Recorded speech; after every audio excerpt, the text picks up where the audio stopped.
আমরা এখন লিমিটের সূচক সংক্রান্ত কিছু অঙ্ক সমাধান করব। দেখো এই প্রশ্নটা কুয়েট 16-17 সেশন আসছে, বুয়েট 9-10, সিলেট বোর্ড 5, এটা ঢাকা, দিনাজপুর, যশোর, সিলেট 18 সালে। এটা হচ্ছে কি রিসেন্টলি জিএসটি মানে গুচ্ছ পরীক্ষায় 23-24 সেশন আসা প্রশ্ন, মানে এই বছর আসছে, এবং বোর্ড পরীক্ষায় আরো অনেক বেশি এসে থাকে এই প্রশ্নগুলো। এখন এইগুলাকে কিভাবে সমাধান করব, তুমি জাস্ট প্রশ্নের দিকে তাকাবা আর অ্যান্সার বলে দিবা। বিশ্বাস হচ্ছে না তো? এইটার অ্যান্সার হবে হচ্ছে গিয়ে বি, এইটার অ্যান্সার হবে হচ্ছে গিয়ে এম, এইটার অ্যান্সার কত হবে এটা তোমরা বলবা। আমি কিভাবে বের করলাম ভাই, মুখস্থ করে রাখছি না, শর্টকাট টেকনিক। এরকম টাইপের যদি কোনো অঙ্ক থাকে 2 টু দি পাওয়ার এক্স মানে কোনো সূচকীয় ফাংশন থাকবে এবং সাইন সে যে কোনো একটা মান থাকবে by 2 to the power x, এইখানে যেই সূচকটা থাকবে নিচেও যদি সেই সূচকটা থাকে তাহলে অ্যান্সার হবে লবে যেই মানটা আছে সেইটাই হবে তোমার অ্যান্সার।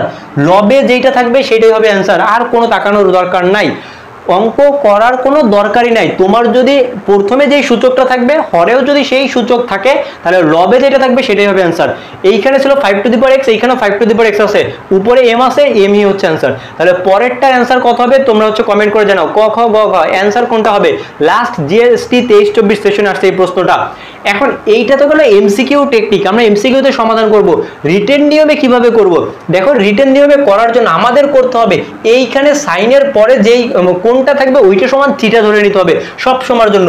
আমরা করব হচ্ছে কি ধরি theta equal to B by 2 to the power x, কারণ সাইনের পরে যেই কোণ থাকে আমরা কোণকে সাধারণত থিটা দ্বারা প্রকাশ করি, তার জন্য ওই কোণটাকেই থিটা ধরে নিব। এরপর সামনে একটা 2 টু দি পাওয়ার এক্স আছে, তার জন্য আমরা এখান থেকে 2 টু দি পাওয়ার এক্স এর মান বের করে নিব, বা 2 টু দি পাওয়ার এক্স সমান সমান হবে আমাদের B by theta. 2 to the power x সমান সমান হবে বি বাই থিটা, কারণ কোণাকুণি গুণ করে দিলাম। এখন আমরা আবার লিমিটটা বসাই দিব, লিমিট বসাবো, আমরা লিমিটটা চেঞ্জ করে নিব। এইখানে এক্স এর লিমিট দেওয়া ছিল, এখন আমাদের চলক হয়ে যাবে থিটা, তার জন্য থিটার লিমিটটা বের করে নিব। দেওয়া ছিল এক্স টেন্ডস টু ইনফিনিটি, কিন্তু আমাদের লিমিট হবে থিটা, তাহলে থিটা টেন্ডস টু কত হবে দেখো তো, যদি বা যখন এক্স টেন্ডস টু ইনফিনিটি তখন থিটার লিমিট হবে, তখন থিটা টেন্ডস টু কত হবে এইখানটাতে, এই যে যেই লাইন থেকে আমরা ধরে নিছি এইখানটাতে এক্স এর লিমিট ইনফিনিটি বসাই দিতে হবে। 2 টু দি পাওয়ার ইনফিনিটি, কোন সংখ্যার পাওয়ার ইনফিনিটি মানে সেটা ইনফিনিটি, আবার উপরে আছে বি বাই ইনফিনিটি, কোন সংখ্যাকে ইনফিনিটি দ্বারা ভাগ করলে সেটা 0 হয়ে যায়, অর্থাৎ থিটার মান হয়ে যাবে 0।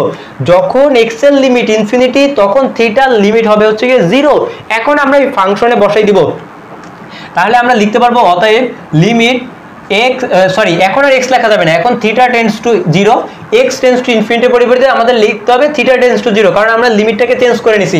এবার 2 টু দি পাওয়ার x, এই 2 টু দি পাওয়ার x এর দেখো আমরা মান বের করে নিছি b by theta into sin b by 2 to the power x, এইটুকের মান শুরুতেই আমরা ধরে নিছি থিটা, তাহলে এইটা থেকে লেখা যায় না limit theta tends to 0 b into sin theta divided by হচ্ছে গিয়ে থিটা।